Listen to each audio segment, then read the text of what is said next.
Vladimir Putin, the rise of a leader. Hello, everyone. Today, I'm going to tell you the story of one of the most powerful and talked about figures in the world, Vladimir Putin, the president of Russia. His life is truly remarkable, filled with challenges, ambition, and success. This isn't just the story of a politician.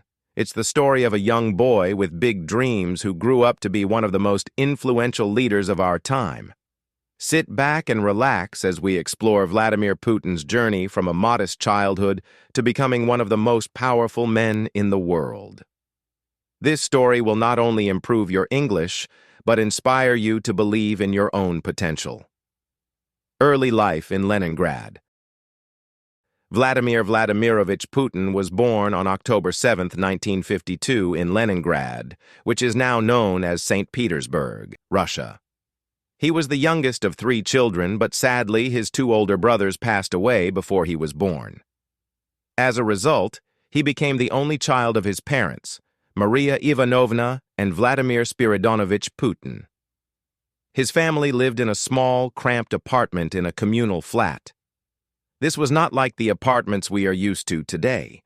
Imagine having to share one kitchen and one bathroom with many other families. That's how young Vladimir grew up.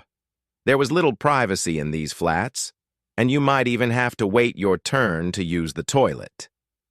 The kitchen was often crowded with families preparing meals at different times.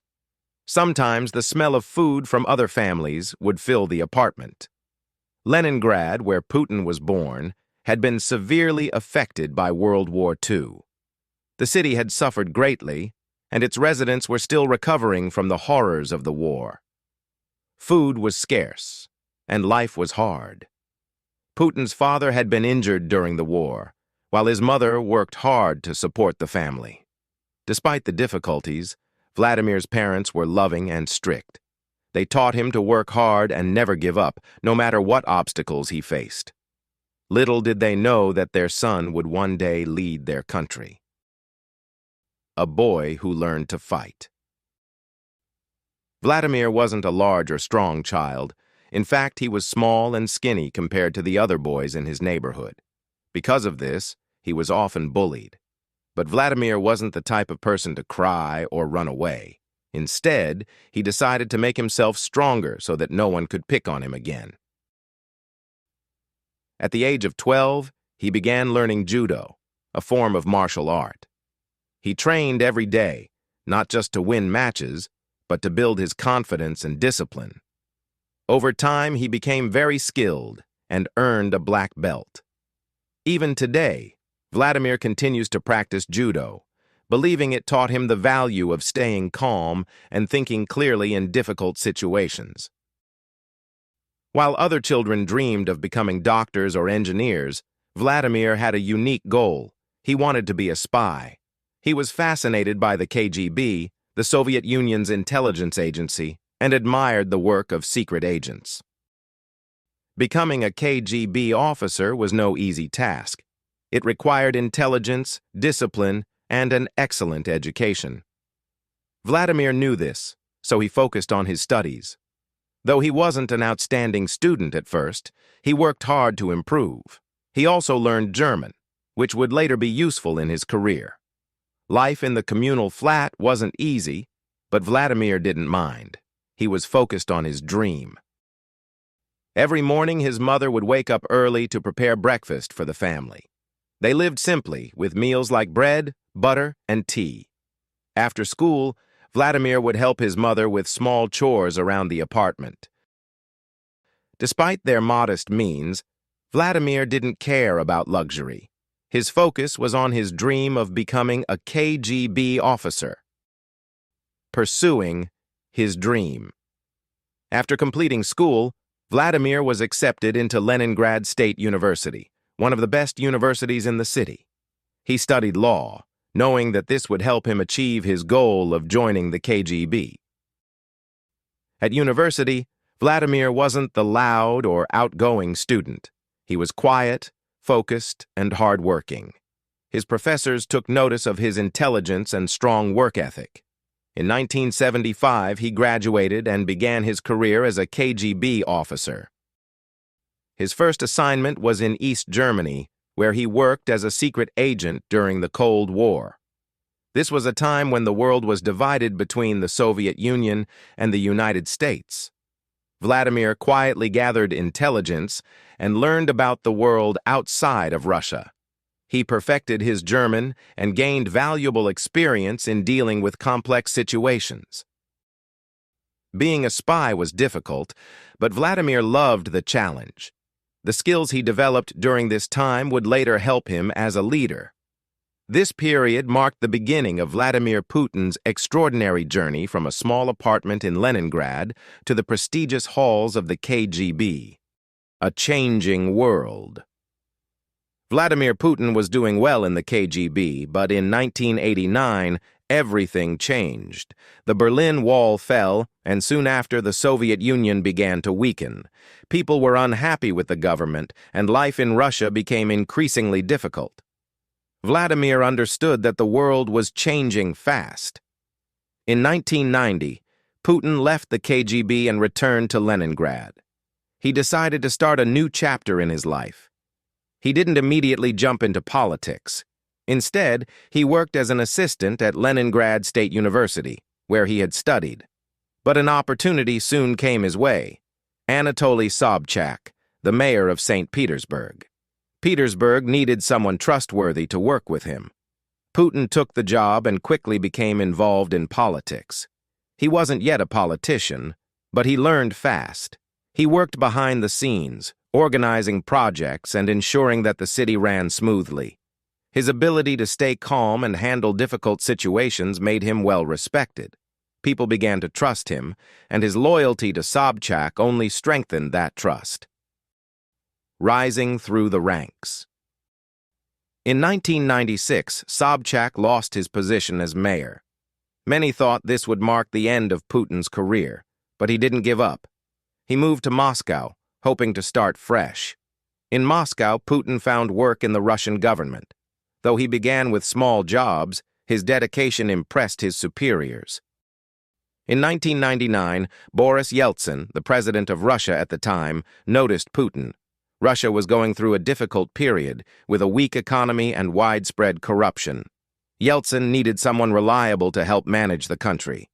Putin seemed like the perfect choice. In August 1999, Yeltsin appointed Putin as the Prime Minister of Russia. This was a huge moment, as the Prime Minister is the second most powerful position in the country. Putin wasted no time. He introduced strict policies to fight corruption and began working to improve Russia's economy. Becoming president. On December 31, 1999, something unexpected happened. Boris Yeltsin resigned and chose Vladimir Putin to replace him as president. This was a surprise to many, as Putin was not yet a well-known figure. However, Yeltsin trusted him to take over. On January 1, 2000, Putin became the acting president of Russia. He worked tirelessly to improve the country. He focused on stabilizing the economy, reducing crime, and making Russia stronger. Putin's leadership style was direct and confident. His background in the KGB helped him understand how to deal with people and situations. By the mid-2000s, Vladimir Putin had become one of the most powerful figures in the world. He was a respected and sometimes feared leader on the global stage.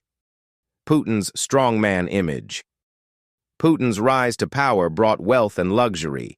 He is said to own several palaces, private jets, and even a super yacht.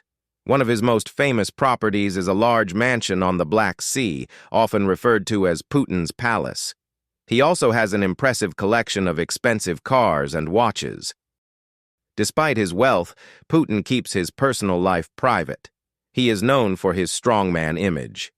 Over the years, he has been photographed engaging in various activities, such as riding horses shirtless, diving underwater, flying fighter jets, and practicing judo. These carefully planned images show Putin as a tough, fearless leader who is always ready to defend his country. Putin's leadership on the world stage. Putin is a master of balancing allies and enemies. He has worked closely with countries like China and India, while also standing up to powerful nations like the United States. In 2014, he made a bold move by annexing Crimea, a region in Ukraine. This move shocked the world and led to heavy sanctions against Russia.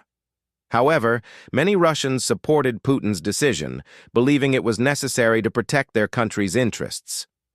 Putin has faced criticism for limiting freedom of speech and cracking down on protests. Some argue that he is too authoritarian. However, Putin believes that strong leadership is necessary to keep Russia stable. The war in Ukraine. A turning point. The year 2022 marked a significant escalation in Vladimir Putin's leadership as he launched a full-scale invasion of Ukraine. The world watched in shock as Russian forces crossed into Ukrainian territory, leading to a brutal conflict that reshaped global politics. The war resulted in massive destruction, thousands of casualties, and millions of displaced Ukrainians.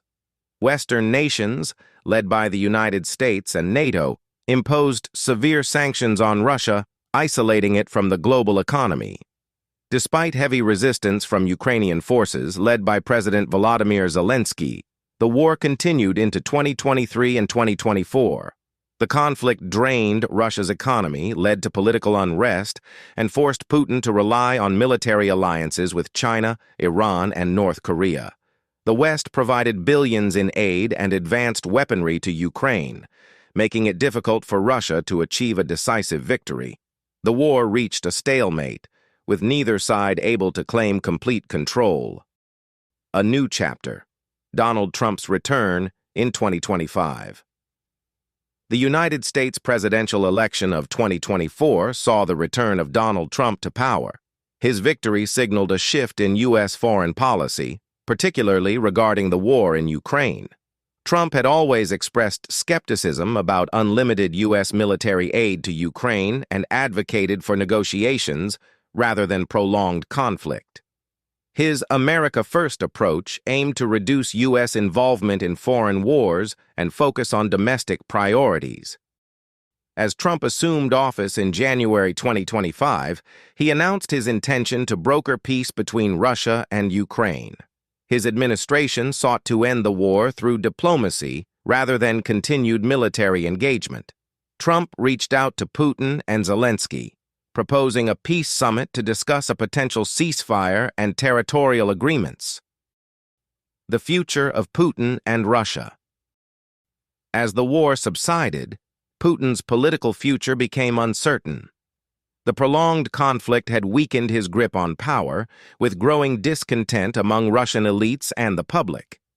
Economic struggles and international isolation had taken their toll. While he remained in office, speculation arose about potential successors and whether Russia would move toward a new era of leadership. Putin's legacy remained complex. Some viewed him as a defender of Russian interests, while others saw him as a leader who had led his country into costly wars and economic hardship. His relationship with Trump was pragmatic. Both leaders recognized the necessity of cooperation, but remained wary of each other's ambitions. A new world order? With the Ukraine war de-escalating, Trump turned his attention to reshaping global alliances. His administration sought to improve relations with Russia while maintaining U.S. influence in Europe and Asia. Meanwhile, China, which had remained a cautious observer, began asserting itself more aggressively in global affairs. The future remained uncertain. Would the fragile peace in Ukraine hold, or would tensions reignite? Could Putin maintain power in Russia, or was his era coming to an end? And how would Trump's leadership redefine America's role in the world? Only time would tell, but one thing was clear. History was entering a new and unpredictable chapter.